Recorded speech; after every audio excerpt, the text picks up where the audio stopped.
Denver, Colorado is home to America's largest airport called the Denver New World Airport. The airport was built by Freemasons in 1995 and features a Freemasonic dedication capstone in the atrium. A time capsule is buried underneath the stone to be opened in the year 2094. The New World Denver Airport has a swastika-shaped runway. There is reportedly a deep underground military base beneath the airport, with miles and miles of secret subterranean tunnels connected to a large network of underground cities. As passengers drive up to the main airport terminal, they are greeted by a sinister-looking 32-foot-high fiberglass blue stallion, with veins popping out of its body and demonic eyes that glow bright red. Not exactly a calming influence for travelers who are already spooked about getting on a plane. The sculpture is believed to symbolize the pale horse of the apocalypse mentioned in the Bible, whose name is Death. The sculptor, Luis Jimenez, was killed by the horse when a chunk of the sculpture broke loose and came crashing down on him. Locals call the horse Blucifer. Inside the airport, travelers hurry past grotesque gargoyles in suitcases that leer down at them, and morbid apocalyptic murals that line the airport walls at the main gate.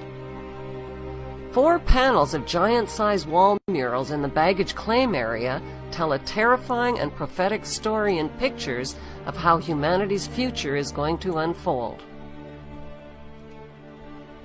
The first mural reveals a horrific Darth Vader-like figure wearing a Nazi general uniform and a gas mask. The gas mask indicates that the next war will use depopulating biological or chemical agents. The white dove that he is killing symbolizes peace. On the right are destroyed buildings reminiscent of the Twin Towers.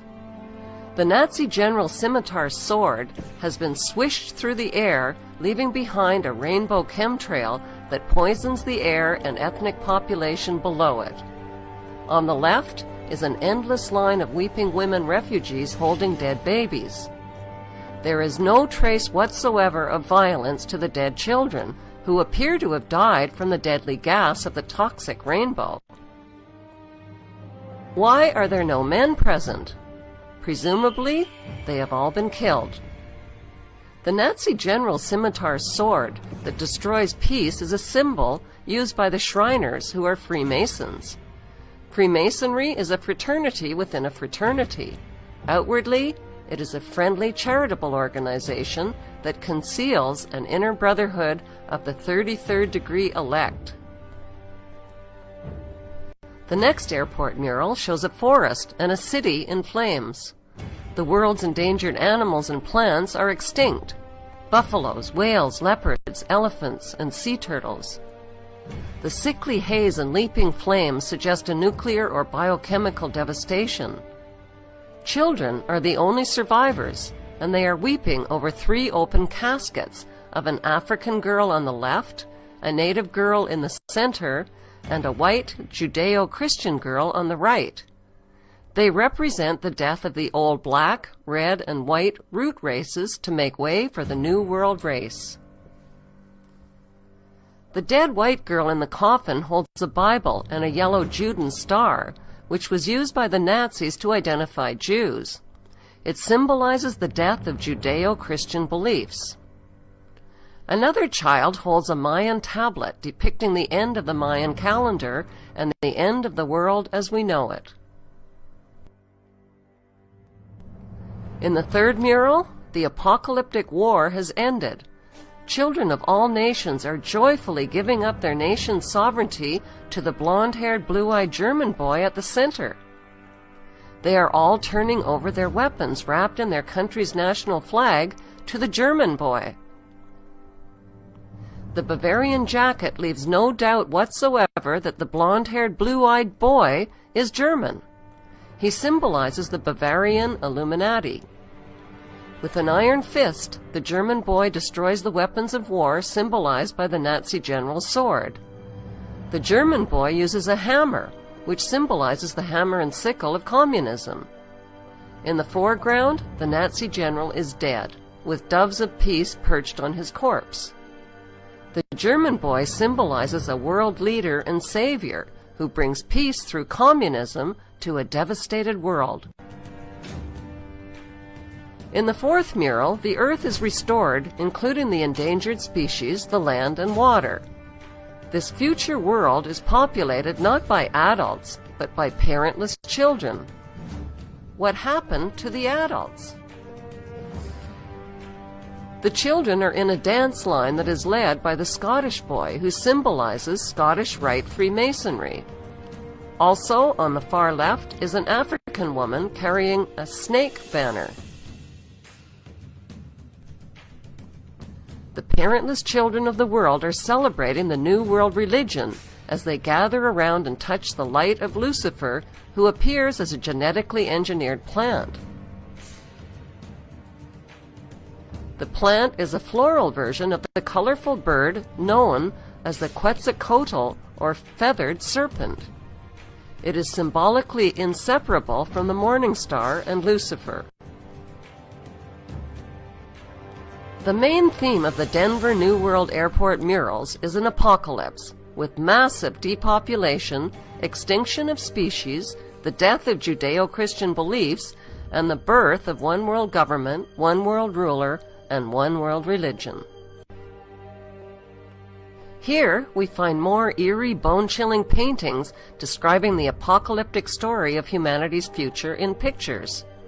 3 prophetic frescoes are prominently displayed in the Bank of America's main lobby. Like the Denver murals, they tell a symbolic story which is understood by those in the know. In the first mural, the central figure is a blue-eyed, blonde-haired German boy wearing a Nazi overcoat, clicking his heels together and standing at attention on the checkerboard floor that is a classic symbol of Freemasonry. Who is he?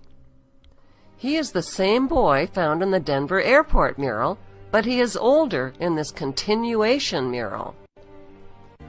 By erasing the boy's right arm, it becomes clear that the flames of the burning bush are shaped like a hand, and the bush itself is shaped like an arm that is positioned at the boy's shoulder. It now becomes obvious that the German boy is making a straight-arm Nazi salute. Notice the Egyptian pyramid and black sun behind him. The second fresco in the Bank of America's lobby is an apocalyptic concentration camp where resistors are incarcerated. In the background, industrial burning suggests a crematorium. The back and side wall are strung with barbed wire. Hazmat Marines carrying rifles are seen in the crowd with their Nazi gold eagle and flags. Notice the person wearing the white hazard protection gear. The hazard protection gear symbolizes a pandemic, biochemical, or nuclear warfare. This is the same apocalyptic theme found in the Denver mural, in which the Nazi general is wearing a gas mask. Overhead, the elite are hovering and celebrating like gods, circling free and naked in their wealth and power. They are energized by the chaos below, where the world population is trapped in their net.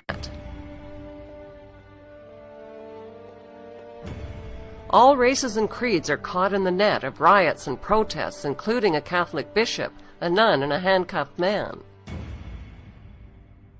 The protest signs are blank, implying they have no voice. The street signs are also blank, implying there is nowhere to go. The last fresco has a mission accomplished theme.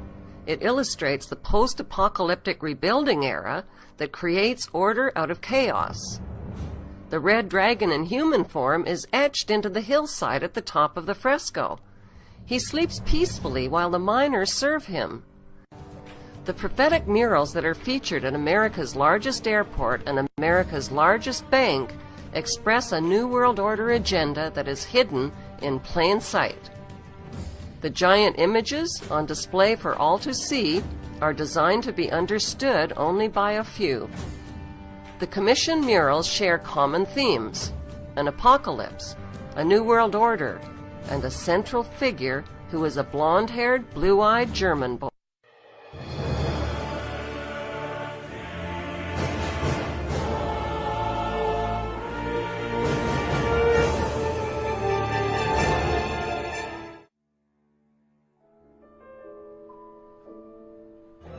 The painting by Per Krog signifies a new beginning.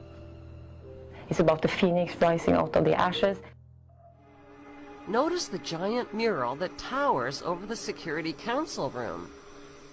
The central focus of the UN mural is the phoenix bird that has risen. The phoenix bird is a symbol of Lucifer.